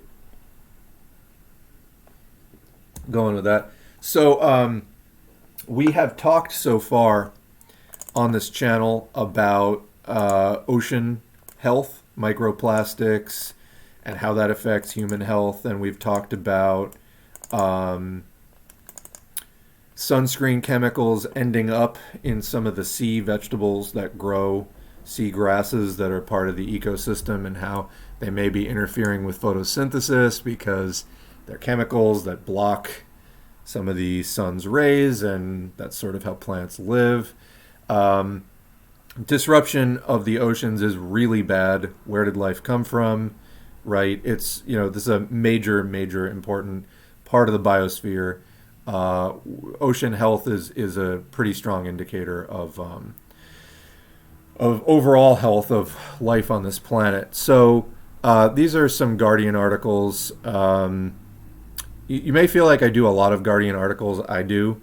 They just they don't have a paywall, and they have some of the better stories that I tend to stumble across as far as like Western media goes. So this is an article from 28 April 2022 by Oliver Millman. The headline is "Global Heating Risks the Most Cataclysmic Extinction of Marine Life in 250 Million Years." If that sounds bad to you, it's because it is. New research warns pressures of rising heat and loss of oxygen are reminiscent of the Great Dying that occurred about 250 million years ago. So, two issues there: rising heat, warmer waters, and loss of oxygen, deoxygenation or hypoxia. So this is how things die in the ocean. It's really bad. So reading the article, global heating is causing such a drastic change to the world's oceans that it risks a mass extinction event of marine species that rivals anything that's happened in the Earth's history over tens of millions of years, new research has warned. Accelerating climate change is causing a profound impact upon ocean ecosystems that is, quote, driving extinction risk higher and marine biological richness lower than has been seen in Earth's history for the past tens of millions of years, according to the study. The world's seawater is steadily climbing in temperature due to the extra heat produced from the burning of fossil fuels, while oxygen levels in the ocean are plunging and water is acidifying from the soaking up of carbon dioxide from the atmosphere. This means that the oceans are overheated, increasingly gasping for breath, The volume of ocean waters completely depleted of oxygen has quadrupled since the 1960s, and it's becoming more hostile to life. So, just commenting, remember, marine life, fish and whatnot, they don't have lungs that breathe air like you and I do, but they do use oxygen in their metabolism. Most of them, anyway. I mean, well, any aerobic organisms do, but bigger things like fish and stuff like that.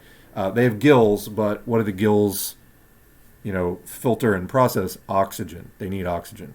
So, ocean waters losing oxygen is not a good thing for life in them. And the volume of ocean waters completely depleted of oxygen has quadrupled since the 1960s. Aquatic creatures such as clams, mussels, and shrimp are unable to properly form shells due to the acidification of the seawater.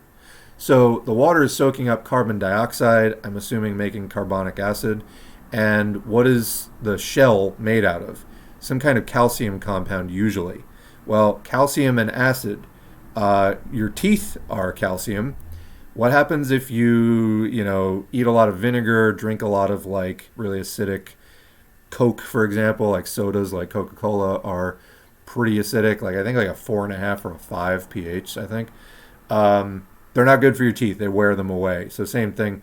There are certain shellfish that are unable to even form shells because of the acidification of the water. All of this means that the planet could slip into a mass extinction rivaling those in Earth's past, states the new research published in Science.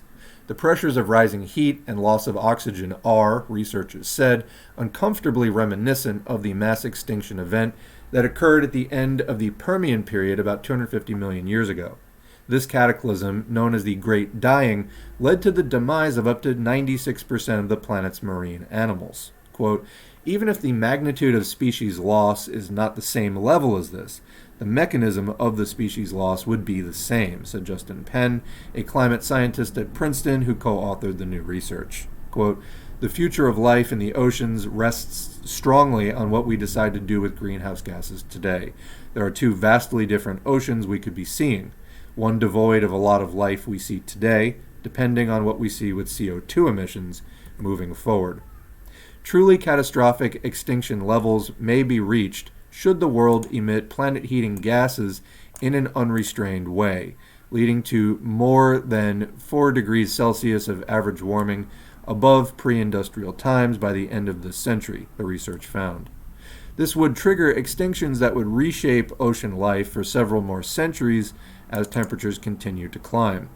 But even in the better case scenarios, the world is still set to lose a significant chunk of its marine life. At 2 degrees of heating above the pre-industrial norm, which is forecast as likely, even under current climate pledges by the world's governments, around 4% of the roughly 2 million species in the oceans will be wiped out. Let me say that again. At 2 degrees Celsius of heating above the pre-industrial norm, so 1700, which is forecast as likely even under current climate pledges. So the current climate pledges is going to cause 2 degrees of heating. That's going to, processing that. 4% of the roughly 2 million species in the oceans will be wiped out. So that's a lot of species. 4% of 2 million, 4% isn't a lot, but 2 million is a huge number. So that's a lot of species that will be wiped out, and that's what we're currently on track for. Fish and marine mammals that live in polar regions are most vulnerable, according to the study, as they will be unable to migrate to suitably cooler climes, unlike tropical species. Quote, they will just have nowhere to go, said Penn. The threat of climate change is amplifying the other dangers faced by aquatic life, such as overfishing and pollution. Between 10% and 15% of marine species are already at risk of extinction because of these various threats, the study found, drawing upon International Union for Conservation of Nature data. John Bruno, a marine ecologist at the University of North Carolina who was not involved in the study, said that the new research appeared sound, but it differed from previous studies on the topic that suggest species will mainly disperse to new areas rather than be completely snuffed out. Quote, "It's very different from what most prior work has developed. That doesn't mean that they're wrong," Bruno said. "I think that this new work is challenging some of our current assumptions about the geographic patterns of looming extinction in the ocean." Bruno said that while mass extinctions are likely from extreme heating in the future, the current impacts from climate change and other threats should be concerning enough for policymakers and the public. Quote, "Personally, I'm a lot more worried about the ecosystem degradation we're already seeing after less than 1 degree Celsius of warming," he said. Quote, "We don't need to look to a world so warmed over. Humanity has been wiped out. We're already losing untold biodiversity and ecosystem functioning with even the relatively modest warming over the last 50 years. So that's the end of that article, and we do have more. I guess the thing that I'd like to highlight is just when you're talking about biology and ecology, life evolves to the very specific conditions or range of conditions that it normally finds. If those conditions change more rapidly than, generations of life, whether it's animal or plant or whatever, can, create offspring and all that kind of stuff, then they just get wiped out. So if the environment changes more quickly than life can adapt to the changes, the life just loses its foothold on, existence, basically. Existence is a very fragile thing. I guess that's the main point. And with all of the human input into the environment at this point, the just sheer volumes of toxic chemicals and just change that we are creating in the environment, something seemingly innocuous like major gases like CO2, which are naturally present, if you just change those amounts, you have effects that life cannot necessarily adapt to rapidly enough, and they can die. Various species can die out before they get a chance to actually adapt. So let me ask you this: what do you think if 4% of the 2 million species die out? What kind of imbalances is that going to create? And it's not necessarily that, the entire Earth becomes 140 degrees every single day of the year. Humanity, just literally our brains cook inside of our skulls and we all die. That's not necessarily the case. It's what if the ecosystem at even, a few degrees is thrown off balance so rapidly that major staple foods for us get severely disrupted, things like that. And it's not necessarily that every last potato dies. It's that maybe a few of the major strains do. And then we only have 30% of the food supply that we had, for example. These are not really scenarios that we want to be dealing with at all. So anyway, next article, and this was linked to in that article. This one continues about the ocean warming. So extreme heat in oceans past the point of no return in 2014. Again, The Guardian, Damian Carrington, 1st of February 2022.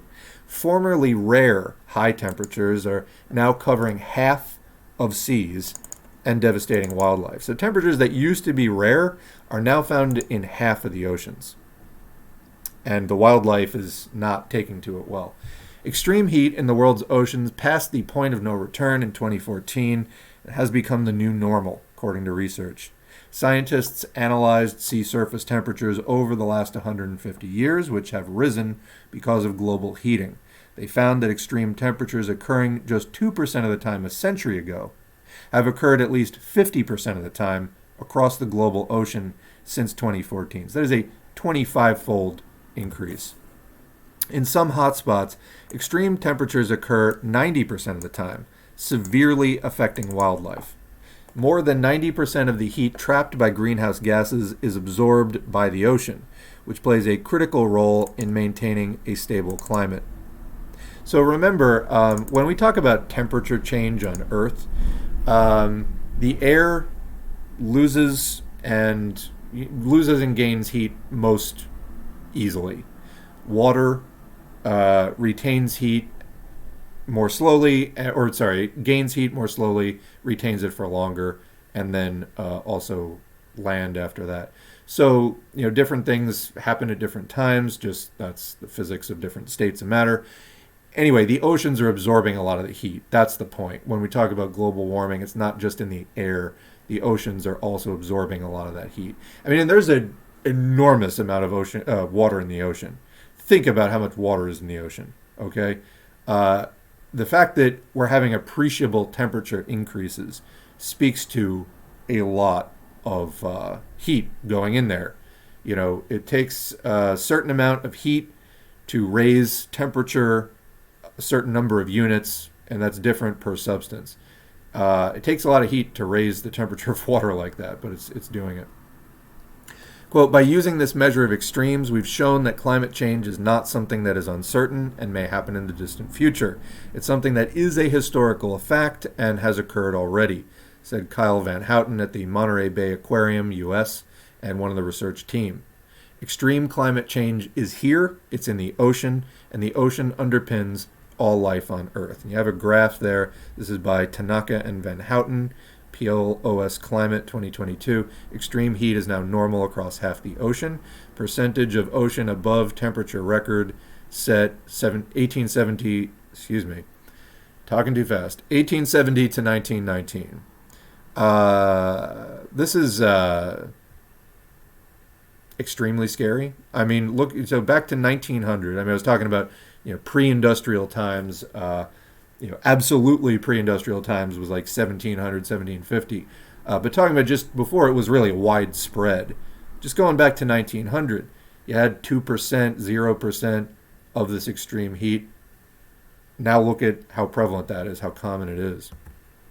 Van Houten and his colleague Kisei Tanaka are ecologists and began the study because they wanted to assess how heat extremes were related to the loss of kelp forests off of the coast of California.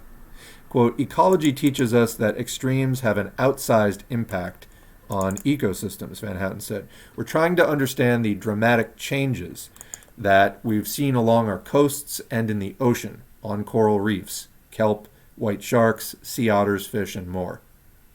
Other scientists reported in 2019 that the number of heat waves affecting the planet's oceans had increased sharply, killing swaths of sea life like wildfires that take out huge areas of forest. So there's a decent metaphor for you. Heat waves in the ocean, similar to like a wildfire sweeping across a forest and just burning everything out. Van Houten and Tanaka found no measure of extreme heat existed, so they extended their work globally. The study, published in the Climate Journal, examined the monthly temperature in each 1 degree by 1 degree part of the ocean and set the highest temperature in the 50-year period as the benchmark for extreme heat. The scientists then examined temperature records from 1920 to 2019, the most recent year available. They found that by 2014, more than 50% of the monthly records across the entire ocean had surpassed the once in 50 years extreme heat benchmark. Let's read that again. The scientists examined temperature records from 1920 to 1919, the most recent year available. So basically, 2019, the most recent year that there's data for, and they went back a century. They found that by 2014, 95 years in, more than 50% of the monthly records across the entire ocean had surpassed the once in 50 years extreme heat benchmark.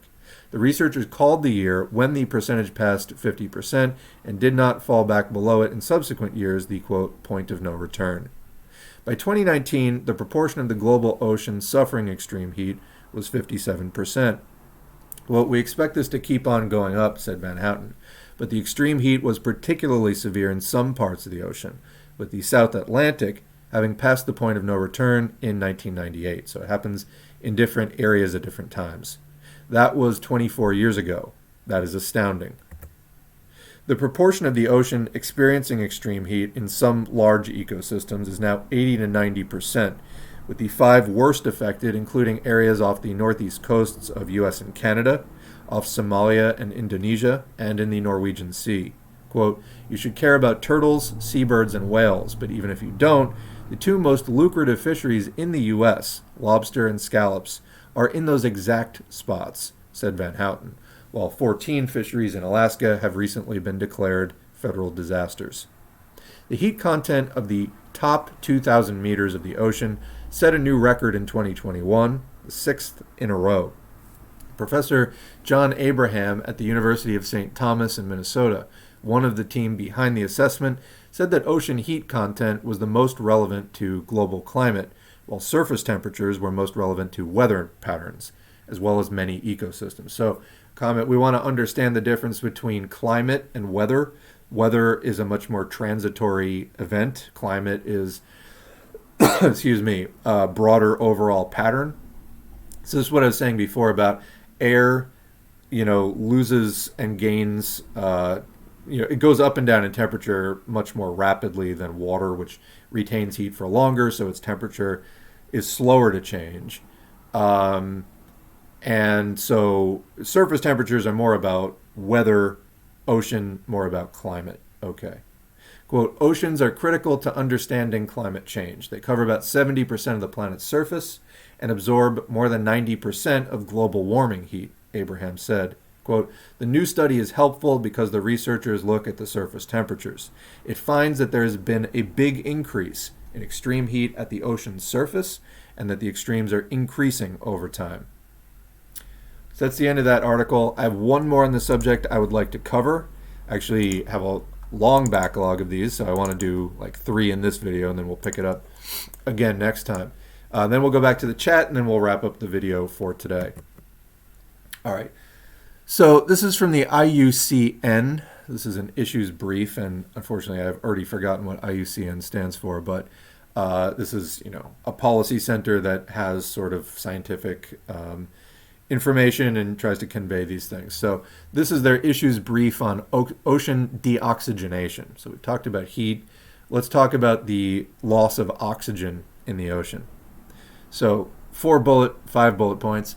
1, the oxygen content of the ocean has declined by about 2% since the middle of the 20th century overall, while the volume of ocean waters completely depleted of oxygen has quadrupled since the 1960s. Ocean oxygen levels are expected to fall on average by 3 to 4% by 2100 overall due to climate change and increased nutrient discharges, though the scale of effect seen will vary regionally. So overall, the oceans in the next 78 years are expected to lose 3 to 4% of their oxygen due to climate change and increased nutrient discharges, but the exact amount lost is going to vary from region to region. Consequences of ocean oxygen decline include decreased biodiversity, shifts in species distributions, displacement, or reduction, in species distributions, and then displacement or reduction in fishery resources, and expanding algal blooms. So algae is what's driving a lot of this. We'll get into this as we go through the brief. But so decreased biodiversity, meaning that species will either be reduced in number or disappear completely. So less diversity, fewer number of species overall. And that, people trying to fish in different places, they're not going to be able to find the same amounts of fish, whatever it is, whether it's shellfish or actual fish, in that area. Maybe decreased numbers. They may have to go to different areas to find them. And also that there will be larger algal blooms. Ocean deoxygenation threatens to disrupt the ocean's food provisioning ecosystem services. And finally, to slow and reverse the loss of oxygen, humans must urgently mitigate climate change globally and nutrient pollution locally. So when they say urgently, that's urgently to the 100th power. It needs to be done yesterday. We're already on track for disaster. So that's climate change on a global level. And then they say nutrient pollution locally. We're going to get into what this means. But when they're talking about algal blooms, so I don't know if they're going to mention it in here or not, but one source of pollution in rivers, for example, is CAFOs, confined animal feeding operations. These are basically factory farms of meat animals like chicken and pigs and things like that. They create massive nitrogen runoff, which goes into the rivers and lakes and streams. And basically this is just fertilizer, the nitrogen runoff.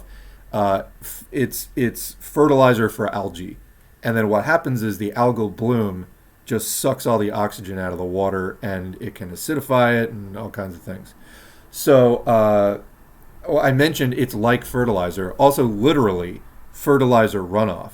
So people try to, we are eco-socialist here. You absolutely have to be. There's no way you can just talk about increased production or increased economic activity alone. You absolutely have to work within the bounds of nature. There's no way not to do this.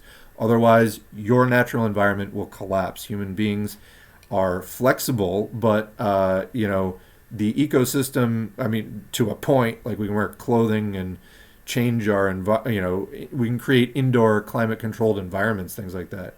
But the large biosphere that we rely on is not. So this is just the way it is. People think that we're separate from nature, and we're really not. And we're about to find that out. I fear not enough will be done on this. But anyway, what is the issue? So they go through what is the issue, why is it important, and what can be done.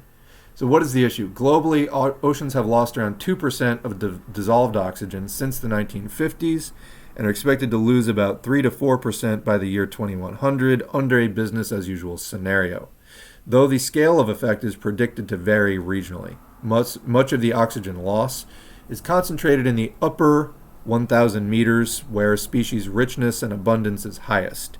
And why is that? Why are things, species richness and abundance highest in the upper kilometer of water? Well, the sun is there, the land is there, things like to live, it's warmer, things generally like to live in that area. Even slight overall reductions in the levels of oxygen dissolved in the oceans can induce oxygen stress in marine organisms by depriving them of an adequate oxygen supply at the tissue level. This is termed hypoxia. So this is one of the things we talk about with COVID-19. If your lungs are not working efficiently, you're not getting enough oxygen into your blood, your tissues rely on that oxygen for metabolism, and you start to turn purple and blue. This is hypoxia. So even slight overall reductions in the dissolved oxygen in the oceans can cause oxygen stress. Even if things don't just up and die immediately, it can put their bodies under stress. And that's what does that result in? Possibly the evolution of smaller species that need lower quantities of oxygen. If they're lucky, it can result in dysfunctional behavior, like decreased neural function. Anyway, the loss of oxygen in the ocean has two major causes. One, ocean warming driven deoxygenation. Warmer ocean water holds less oxygen, and it is more buoyant, means it floats more than cooler water. This leads to reduced mixing of oxygenated water near the surface with deeper waters, which naturally contain less oxygen.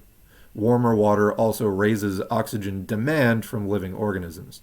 As a result, less oxygen is available for marine life. So what's going on here? Number one, warmer water holds less oxygen. Just on a physical chemical level, the higher the temperature of that water, the less oxygen, the less gas that can be dissolved into it that will stay there. It's also more buoyant. So what does this mean? Colder water sinks, warmer water rises. So what does this mean? That the oxygenated water picking up oxygen near the surface is more likely to just stay up at the top, and it's not going to mix with the deeper waters as well. Obviously, the deeper waters have less oxygen. They're not as close to the surface. So, next, point 2, excessive growth of algae, fertilizer runoff, sewage, animal waste, aquaculture, and deposits of nitrogen from the burning of fossil fuels are promoting the excessive growth of plant life, a process known as eutrophication. Which mostly affects coastal areas. Warming of ocean waters is expected to cause further oxygen loss in nutrient-rich coastal areas, exacerbating the situation. As a result of these processes, ocean regions with historically very low oxygen concentrations are expanding, and new regions are exhibiting low oxygen conditions. In 2011, there were around 700 reported sites worldwide affected by low oxygen conditions, up from only 45 before the 1960s. So in a basically 45 to 50 year period, we gained 655 reported sites worldwide that were affected by low oxygen conditions in the water. That's a pretty short time span, probably too short for life to adapt to it. The volume of anoxic or no oxygen ocean waters has quadrupled since the 1960s. Evidence suggests that temperature increases explain about 50% of the oxygen loss in the upper kilometer of the ocean. So there is a diagram there. I will leave that to you to read that.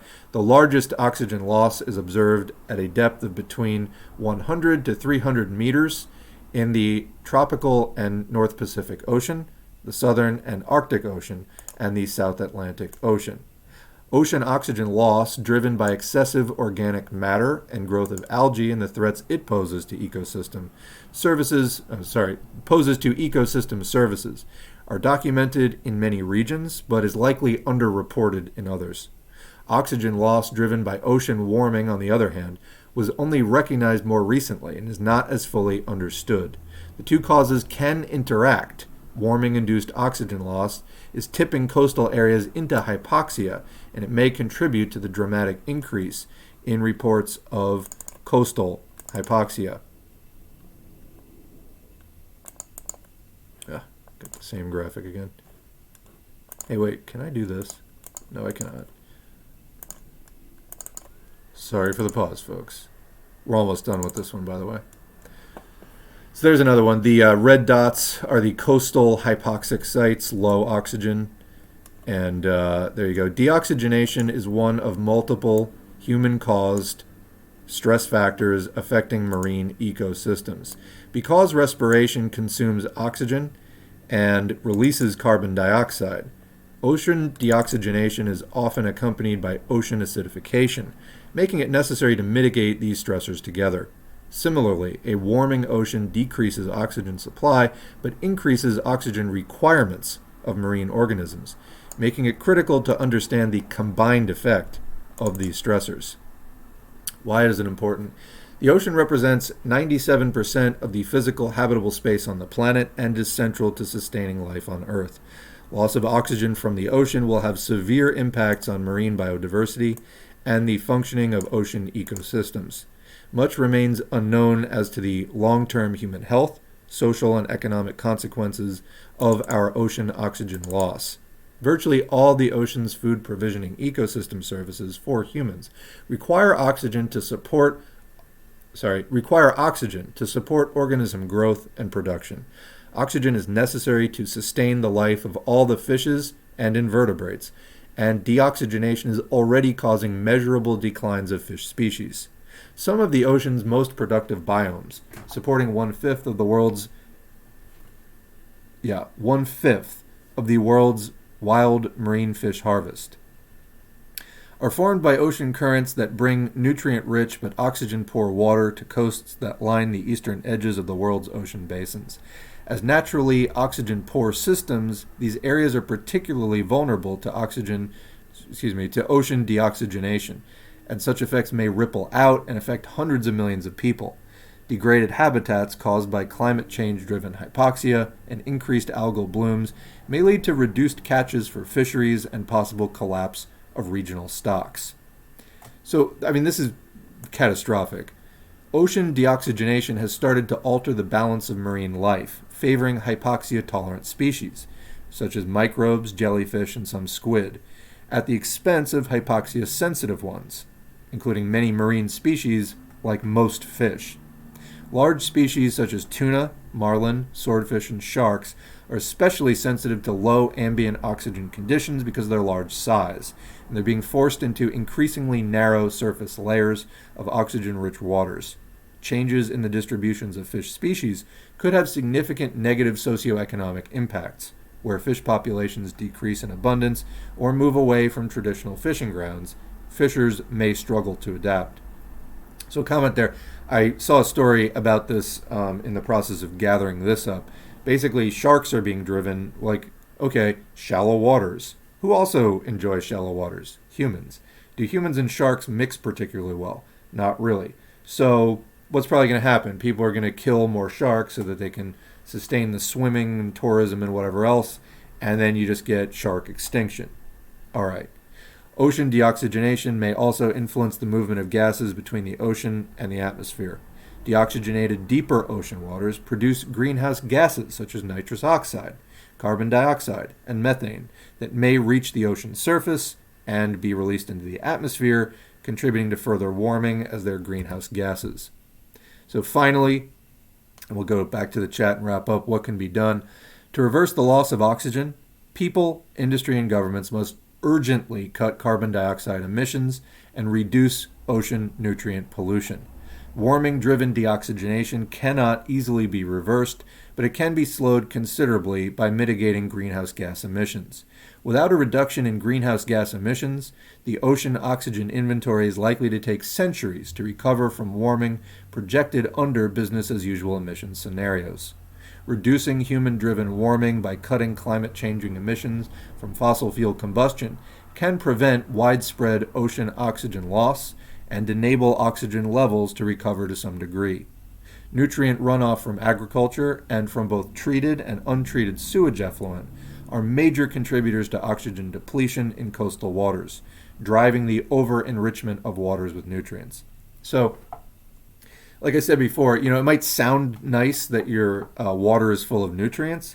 Really, it gets eaten up by simple organisms like algae, which can, when they're out of balance like that, have a dramatically negative impact on the overall ecosystem.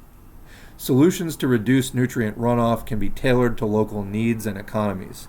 Effective nutrient reduction strategies include introducing legislation to limit runoff. So what do you think reactionaries are going to do about that? So setting specific targets and employing monitoring to detect problems.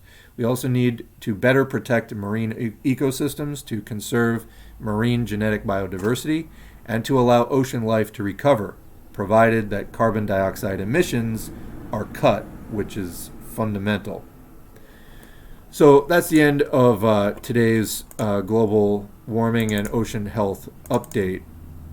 So when we talk about bullshit like, was Mao revisionist? Fuck you. That's my answer to that. For right now, we're facing literal ecosystem collapse. If we don't find solutions that deal with the present moment, we're fucked.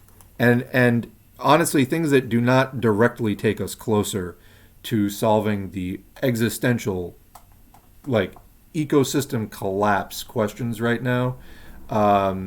Just honestly, all this sort of, history club bullshit, stuff it up your ass and just keep it tucked there until we're done with all this other stuff, which probably will take decades.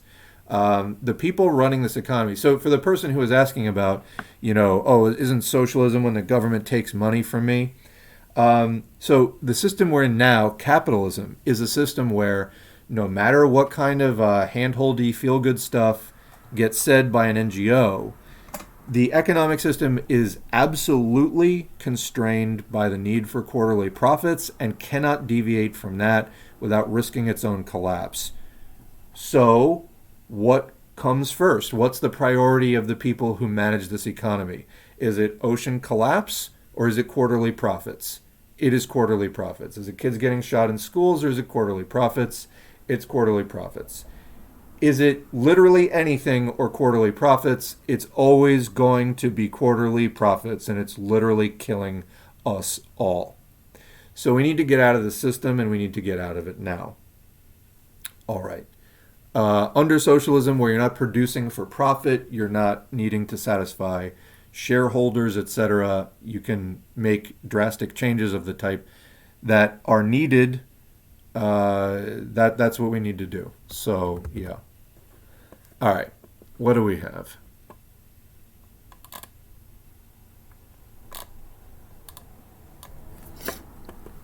Well, I'll just go backwards in the chat. That would probably be the easiest way. Imperialism is at the point where it can't expand anymore without destroying capital to make way for new profitable investments, hence World War. So again, human life or quarterly profits? Quarterly profits. World peace or quarterly profits? Quarterly profits. Yeah, somebody else points out algae blooms can blot out sunlight to lower levels of ocean life. Yeah, they changed the gas composition of the water, the dissolved gases in the water, but they can also just cause utter darkness of everything underneath them. This can also be a problem with some other species, like I think water lilies can do this. They just block every. They're like basically a screen that everything trying to live underneath them just cannot, because they have these massive leaves that spread out, and they just soak up all the sun, and everything underneath them dies because they're just they're opaque leaves. So yeah, microplastics and PFAS. I'm not sure what that one is. Will drive us to become infertile. I don't know that it's actually. I think you would see other things before infertility. We're not really seeing infertility at this point. I do feel that we're headed towards a population collapse in the near future due to the compounding effects of excessive chemical pollutants, climate change, and climate change-induced degradation of agricultural regions. So I don't think that that's what would happen. Microplastics and things like that, other toxic chemicals that are bioactive coming back to us in the environment, in the water, in the air, and things like that, that is...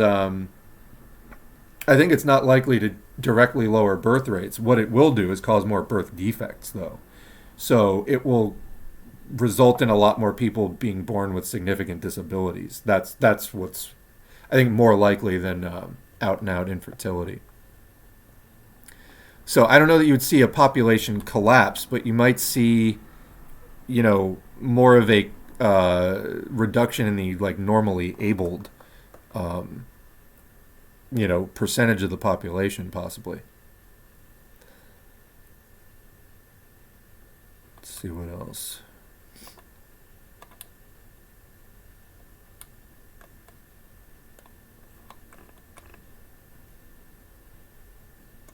Well, I think that that's probably where I want to leave off today. There's some interesting things going on in the chat, but kind of on different topics.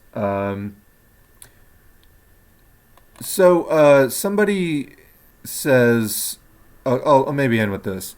Are there theories of future threats to communism that might develop within the society, possibly in relation to advancing technology, automation, and climate change?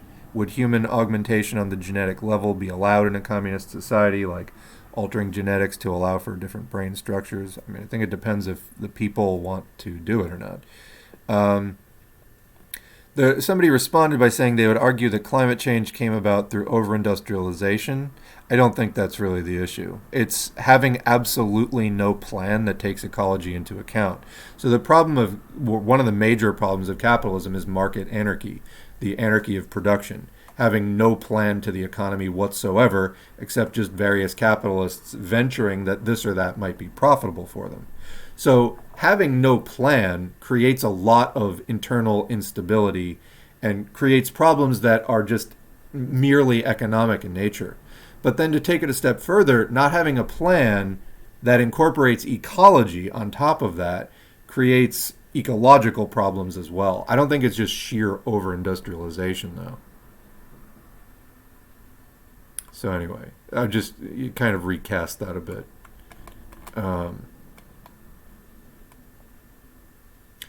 PFAs and microplastics have been linked to a major reduction in the development of sperm count, and the sperm itself is damaged. Yeah, but are we seeing a collapse of human population at all? We're really not so far, and microplastics are pretty extreme. So you say the sperm is damaged. That's what I'm saying. I think that it's going to result in more birth defects and, things like that. I don't think that we're seeing I don't think we're seeing the kind of quantitative population effects that you're talking about. I do think you could see a qualitative effect.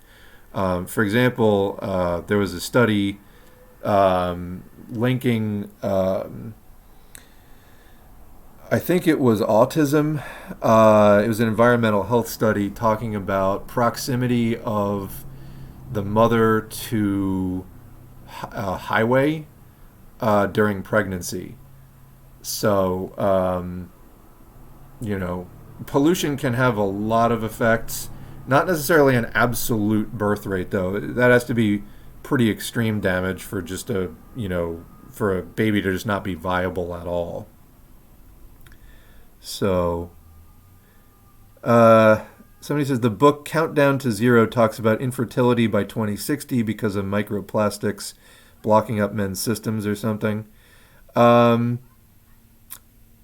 Again, I'm not really seeing that trend. We're at 2022. Maybe I'll take a look at that. I would need a lot of convincing. I personally don't really see that trending in that direction so far.